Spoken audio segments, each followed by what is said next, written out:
Bon, normalement, j'ai tout reçu pour celle-là pour pouvoir la passer en 1/4 à la place de 1/2. Pardon, en 1/2 à la place de 1/4, c'est mieux. La douille est là et je vais essayer de le réduire le diamètre. Je l'ai collé sur la vis et je vais la mettre dans la perceuse avec la meuleuse au bout et je vais essayer de faire ce que je peux pour la réduire le diamètre. Voilà ouverte, je vais pouvoir extraire cette partie-là. Je vais devoir enlever le petit clips, c'est pas le plus facile à enlever, c'est vraiment casse-bonbon ça. Maintenant que c'est enlevé, je vais quand même pas perdre la bille, je crois qu'il y a une bille par là, voilà la bille elle est là, on va pas la perdre. Voilà, on extrait tout le bordel. Bon, je pense que je vais être en galère avec la rondelle encore à mon avis. Je pense que pour pas être embêté et jouer trop avec la rondelle, je vais raboter un petit peu la partie au-dessus et pas en dessous, parce qu'en fait si je rabote en dessous, ce que j'ai peur c'est que de plus être plat et que ça fasse de la merde. Donc là parce que là regardez comme ça dépasse. Et en fait l'autre modèle il ne dépasse pas du tout. Donc ce que je vais faire c'est que je pense que je vais raboter là. Et faut que je rabote une sacrée partie, donc je vais le faire à la meuleuse. Pour ceux qui n'ont pas vu la différence, vous voyez, je mets à un niveau, il y a une belle différence de hauteur. En fait avec l'autre modèle on dépassait à peine. Qu'avec l'autre ici, on dépasse carrément plus. En premier lieu, on va extraire la bague qui est à l'intérieur de celle-là. Il y a un tout petit départ, faut que je chope ça avec une douille.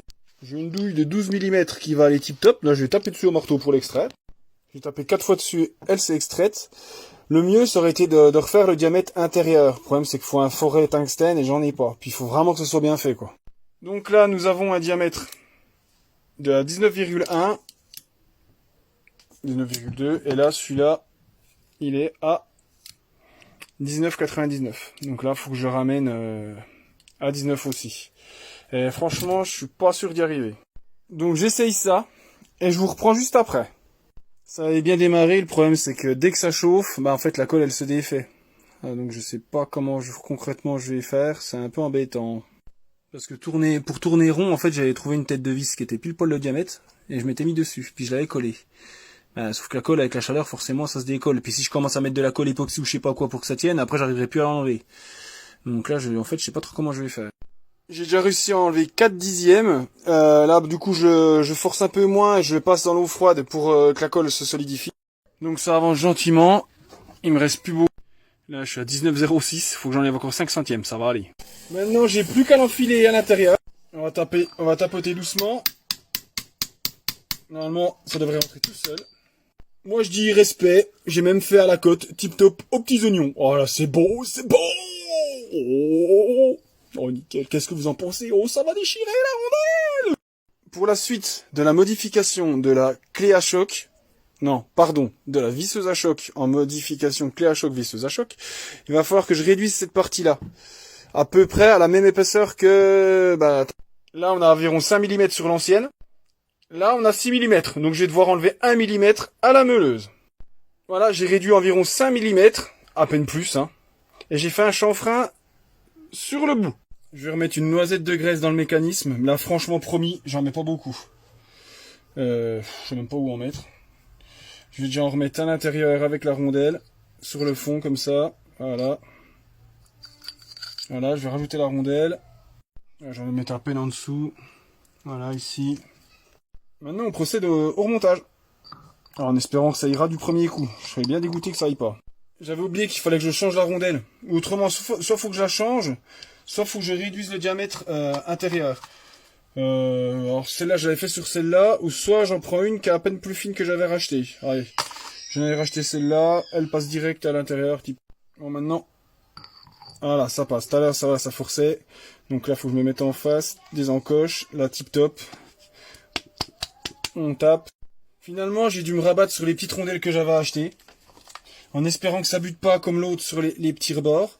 Parce que, en fait, je pense que la rondelle, elle doit se prendre sur le rayon intérieur et j'arrive pas à compenser. Donc, c'est pas grave. Là, avec celle-là, il va y avoir un peu plus de jeu. Là, j'ai du jeu. Et quand je vais le remonter, je pense que ça va se resserrer. En espérant... Là, ça tape pas. Là, tout à l'heure, la dernière fois que j'ai fait ça, ça tapait. Parce qu'en fait, vu que j'ai meulé, normalement, ça tape plus. Nickel, je vais la remonter. Donc là on est reparti pour le remontage, là ça va être assez simple, en espérant que tout se passe bien, qu'une fois que je resserre, ça bloque pas. Ah je serais un peu dégoûté là. Allez, on va retomber en face du pignon. Hop, nickel. Là, on est bon, on est bien. Là, on a emboîté, nickel. Maintenant, on va remettre la carcasse. Nous arrivons au moment de vérité, c'est-à-dire au resserrage de la face avant.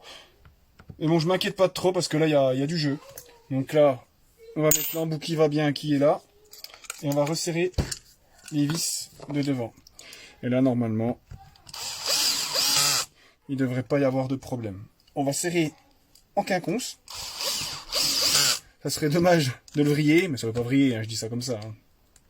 Voilà, hop. La dernière. Nickel. Et là, normalement... Hop, pardon. J'ai encore du jeu. Ah, là, c'est tip top. Là, nickel.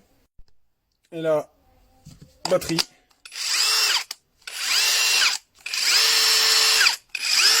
Tip top.